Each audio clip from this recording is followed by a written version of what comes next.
দেশেও যাইতে পারবো না। কয় এটা তো ঢাকা শহর, আসলে তুমি তো যাইতে পারবা না। তুমি যদি চিনতে পারতা তাহলে আমি তোমারে নিয়ে যেতাম। পরে কাঁদতেছি, পরে এক লোক ভদ্রলোক বলছে কি, মা তুমি যেই বাসার থেকেই বাইরে আইছো কিন্তু ভুল হইছে। এখন তোমারে তো মানুষে বিক্রি করে দিবে, এখন আরো তুমি কয় জায়গায় বিক্রি হবা এটা জানো? পুরুষ লোকে মানে 10-12 জন মেয়ে কয়া নিতে আসছে। পরে আমি কইছি কি তোমার লগে দেখো চেহারার লগে মিলে নাকি। পরে আমি বলছি না, আমার মা এ না। ছেলে মেয়ে হারাইলে সমস্যা নাই, কিন্তু মা হলো জীবনে আসল। আসসালামু আলাইকুম প্রিয় দর্শক এবং শ্রোতা। আল্লাহ সর্বাবস্থায় আমাদের সবার মঙ্গল করুন, সবসময়ের মতো সেই দোয়া। আপনারা দেখছেন SOCA studio of creative arts লিমিটেডের সামাজিক যোগাযোগ মাধ্যমের জন্য নির্মিত অনুষ্ঠান আপন ঠিকানা। এই আপন ঠিকানায় পরিবার থেকে হারিয়ে যাওয়া ছোটবেলায় যেসব ছেলেমেয়ে এখন পরিণত বয়সে এসছেন এবং এই বয়সে এসে ছোটবেলার আংশিক অসম্পূর্ণ কিছু তথ্য মনে আছে, কিভাবে পরিবার থেকে হারিয়েছিলেন সে জাতীয় গল্পগুলো একটু হলেও বলতে পারেন, তাদেরকে নিয়ে আমরা তাদের ওই খণ্ডিত স্মৃতি, অর্ধস্মৃতি, ভুলে যাওয়া স্মৃতি, এটা নিয়ে আমরা অনুষ্ঠান ধারণ করি। এবং ধারণ করবার পর আপনারা নিশ্চয়ই জানেন বিগত 4.5 বছরে প্রায় 500-র কাছাকাছি ছেলেমেয়েদেরকে আমরা তাদের পরিবার খুঁজে দিতে সমর্থ হয়েছি, আলহামদুলিল্লাহ। সো আজকেও একজন বোন এসছে, তার কাছে যাব, তার গল্পটা শুনবো। তার আগে আপনাদেরকে বলতে চাই, আপনারা যদি অনুষ্ঠানে আসতে চান আমাদেরকে ফোন করবেন। আমাদের ফোন নাম্বার হচ্ছে 09639888777। এছাড়াও আপনারা চাইলে আমাদেরকে ইমেইল করতে পারেন sharemystory24@gmail.com। আরেকটা বিষয় আনঅফিশিয়ালি বলছি, এটা আমি বলি না কখনো অনুষ্ঠানে, আমাদের এখানে যোগাযোগ করবার জন্য ইদানিং আমরা ফেসবুকের ইনবক্সটাও খুব ভালো করে চেক করছি। আমাদের পার্সনে অ্যাসাইন করা হয়েছে ইনবক্স চেক করবার জন্যে। চাইলে আপনারা ওখানেও লিখতে পারেন। তো দয়া করে আমি একটা কথা বলব, সবচেয়ে বেস্ট মাধ্যম হচ্ছে ফোন করা, তারপরে ইমেইল এবং তারপরে হচ্ছে ইনবক্স। তো যেটাই যেখানে লেখেন না কেন, আপনি যদি আপনার সাথে যোগাযোগ করার রাস্তাটা না বলেন আমাদেরকে, তাহলে আমরা কিভাবে আপনার সঙ্গে যোগাযোগ করব? সো অবশ্যই আপনার ব্যক্তিগত নাম্বারটি, যে নাম্বারে যোগাযোগ করলে আপনার সঙ্গে পাওয়া যাবে, আপনার সঙ্গে কথা বলা যাবে, সেই ফোন নাম্বারটি অবশ্যই যেভাবেই আপনি আমাদের সাথে যোগাযোগ করেন না কেন দিয়ে দেবেন। ঠিক আছে? সো আমি আর কথা বাড়াচ্ছি না। কে রয়েছে আমার সঙ্গে? চলুন একটু জানার চেষ্টা করি। আপনার নাম কি? আমার নাম আবেদা। আবেদা। আবেদা খাতুন। হুম। জি। আর আপনার বাবার নাম? কামিজউদ্দিন। কামিজউদ্দিন। আপনার মায়ের নাম? জমিলা খাতুন। জমিলা খাতুন। ভাইয়ের নাম? একটার নাম ফেরেজুল, একটার নাম হাফেজুল। হাফিজুল। ঠিক আছে। ঠিকানা কোথায় বলছেন? কোথায়? রাজারহাট। রংপুর রাজারহাট বাজারের পাশে রেল স্টেশন আছে না? হুম। আপনাদের বাড়ির পাশে কি জব্বার মাস্টারের বাড়ি? হ্যাঁ। জব্বার মাস্টারের বাড়ি। আপনার বর্তমান বয়স 32 বছর। আবেদা কি বাপ মার দেয়া নাম না? হুম। কি হইছে বলেন তো আমাকে গল্পটা? গল্পটা হলো কি, আমাগো পাশের গ্রাম হুম। এক ভদ্রলোক এর মেয়ের বাসায় বেড়ানোর কথা কইয়া লইয়া আইছে। তা মেয়ের বেড়ানোর কথা লইয়া আইছে, মানে নিয়ে আইসে হে থুইয়া, মানে আমারে থুইয়াই মানে হে চলে গেছে গা। কোথায় গেছে? কোথা মানে থেকে? আমগো গ্রামে গেছে গা।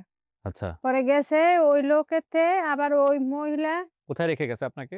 কারো বাসায় রেখে গেছে? মানে মেয়ের বাসায় রেখে গেছিল। আচ্ছা, তারপরে? মেয়ের বাসা দিনাজপুর, দিনাজপুর রেখে গেছে। দিনাজপুর রেখে জানার পরে ওই মানে এখানে আমি এক রাইতে আসলাম। এক রাত থাকানোর পরে হে চলে গেছে পরের দিন সকালে। চলে গেছে, তারপরে আর হে আসে নাই। আসে নাই, এই মহিলার পরের দিন পরে আর এক মহিলার হে ফোন দিছে। ফোন দেওয়ার পরে এই মহিলার আবার যে নিয়ে আইছি। এই মহিলা আবার ওই দিনাজপুর থেকে মানে ট্রান্সফার হয়ে ঢাকায় নিয়ে আইছি। ঢাকায় নিয়ে আইছে, কিন্তু ওই মহিলা মনে হয় বাজের, আমি একটু একটু বুঝি। তার ওই মহিলারে মানে দুনিয়ার মানে আজে বাজে লোক খালি আসে, যাওয়া আসা করে, থুয়ে আবার আমারে থুয়ে থুয়ে ওই মহিলা বাইরে যেত গা, আর বাজে বাজে লোক আনতো। তা আমি একদিন 2 দিন পরে আমি জিজ্ঞাসি, আপা আপনার বাসায় এত লোক আসে কেন? পরে ওই মহিলা কইছে কি, তোমার তো এত জানার বিষয় না, তোমার যার বিষয় তোমায় আনছি তুমি চুপচাপ থাকো। পরে আমার কাছেই ভাল লাগে নাই, ওই পুরুষ লোক বাসায় থুয়ে গেছে, পরে আমার কাছে ভাল লাগে নাই। পরে আমি ভাবছি কি মানে আমাগো মানে ঢাকা শহরের মানে এত বড় আমি জানি না। পরে মনে করছিলাম ছোটখাটো, আমি মানে গাড়িতে চললে যাইতে পারবো আমাগো দেশে। হেরে না বললে আমি বাসার থেকে বাইরে এসেছি, মানে হেরে বললে তো আর আসতে দিত না। ওই পুরুষ লোক রাখে হে কই জানি গেছে গা, তো হেরে বললে তো আর আসতে দিত না। তাই লেগে আমি বলেছি কি গাড়িতে উঠলে আমি আমার দেশে যাইতে পারবো। বসে বসে ওই যে 10 নম্বর আমগো বা মিরপুর 10 নম্বর স্টেডিয়ামে বসে বসে কানতাছি রাস্তার পাশে। পরে কানতাছি পরে এক লোক ভদ্রলোক বলছে কি, "মা তুমি যেই বাসার থেকে বাইরে আইছো কিন্তু ভুল হইছে। কিন্তু ওই লোক তো তোমারে নিবই না। এখন তোমারে তো মানুষে বিক্রি করে দিবে এখন। আরো তুমি কয় জায়গায় বিক্রি হবা সেটা জানো?" আহা! ওই লোক বলছে। যেই লোক নিয়ে আইছে আমারে। পরে আমি কই, "তাইলে চাচা এখন আমি কি করব? আমি তো দেশেও যাইতে পারব না।" কয়, "এটা তো ঢাকা শহর। আসলে তুমি তো যাইতে পারবা না। তুমি যদি চিনতে পারতা তাহলে আমি তোমারে নিয়া যাইতাম।" পরে ওই বয়স্ক লোক আমার নিয়ে আইছে, মিরপুর নিয়ে আইছে। নিয়ে আসার পরে রাখছে, পরে রাখানোর পরে অনেক লোক আমারে নিতে আইছিল। এরপরে ধরেন পুরুষ লোকই মানে ১০-১২ জন মেয়ে কইয়া নিতে আইছে। পরে আমি কইছি কি, "তোমার লগে দেহ চেহারার লগে মিলে নাকি?" পরে আমি বলছি, "না, আমার মা এ না।" পরে আর হেরা নিখোঁজ, আমি যার কাছে রইছিলাম হেরা নিখোঁজ কইরা রাখছে। কয়, "এটা ধরেন আমার মেয়ে, আর দেওয়া যাইব না।" মানে অনেক লোকই আইছে, প্রায় ১০০ লোকের মতন নিয়ে হুম, আইছে। পরে কইছে কি, "এই মেয়ে আমাগো, আর কোনো মেয়ে নাই।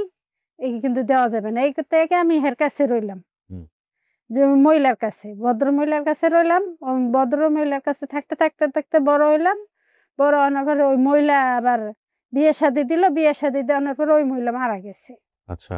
মারা গেছে, ওই লোক কইছে, যে মহিলা আবার গেছে, এটা পরে কইছে কি, "এখন যদি তুই যাইতে পারোস, তোর বিয়ে-শাদী হইছে, এখন যদি গেলে এখন সমস্যা নেই। আর তারপরে বিয়ের পরেও তোরা ভয় আছে, অনেক লোকে নিতে আইছে, তুই কিন্তু যাইস না। অপরিচিত লোকের কাছে যাইস না।" পরে কইছে, "ঠিক আছে, আমি আর যাবো না।" বলে ওই মহিলা মারা গেছে, পরে তো আর যাওয়াই হয় নাই। আর পরে নিখোঁজ করে এই হেরায় রাখিয়ে দিয়েছে, পরে আমি এর কাছেই আছিলাম। এরপরে বিয়ে-শাদী হইলো, ওই জামাইর সাথে মানে ঘর সংসার করতেছি। কিন্তু আমার জামাই আমারে মানে এত হেও তো চেনে না যে নিয়া যাইব। হে চিনলে নিয়া যাইত। কিন্তু হেও তো চেনে না। বুঝতে পারছি। তো এই অনুষ্ঠানের খোঁজ কে দিল আপনাকে? এই অনুষ্ঠানে ওই আমাগো পরিচিত ওই এলাকারই মানে আমরা ভাই কই এক সম্পর্ক। হেই মানে খালি আমার ভিডিও দেখায় কইলো, "ইয়া কর, তুই ভিডিওতে গেলে তুই পাবি, সবকিছু পাবি।" হেই খালি প্রত্যেকদিন আমার ভিডিও দেখায়। প্রত্যেকদিন নিয়ে দেখায়। আর খোঁজ খবর নেয়। আর কইব গেলে, "এই ভিডিওটা দেখ, এই ভিডিওতে।" আমি আজকেও আসতাম না। এই জোর করে মানে হে নিয়ে আইছে। কয় কি, "চল, তুই পাবি।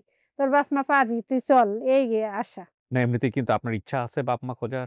এখন আমার তো ইচ্ছা আছে। আমি তো দেশ গ্রামে যাইতে চাই। আমার তো ধরেন আমাগো মহল্লায় না। আর আমার মায়েরও স্মৃতিশক্তি সব মনে আছে। আমার মা আবার ওই লোকের কাছে দিতে চাইছিল না। ওই আমার আমি আবার যে সময় আসি, ওই লোকের সাথে তখন লোকে যে জোর করে নিয়ে আইছে, পরে কইছে কি, হুম। "আপনি যে আমার মেয়েরে নিতেছেন, আমার মেয়ে আর কোনোদিন ফিরে আসতে পারবে না।" আসার সময় একটু বলছে, আমার খেয়াল আছে। "তুই যে যাইতে যাস, কিন্তু এই লোক আর তোরে কোনোদিন ফিরে নিয়ে আসবে না।" তা আমার মার কথাই সত্য হইছে। আপনার বাবা কি করতো? আমার বাবা গৃহস্থী করত। অভাব ছিল সংসারে? না, না। তাইলে আপনার এই ঘটনাটা কেন ঘটলো আপনার জীবনে? জীবনে ঘটলো কি, মানে কি, আমাগো জায়গা জমিন আছে মেলা, বুঝছেন? আমার বাপ আবার ছোট থাকতেই আমাগো থুইয়ে মারা গেছে তো।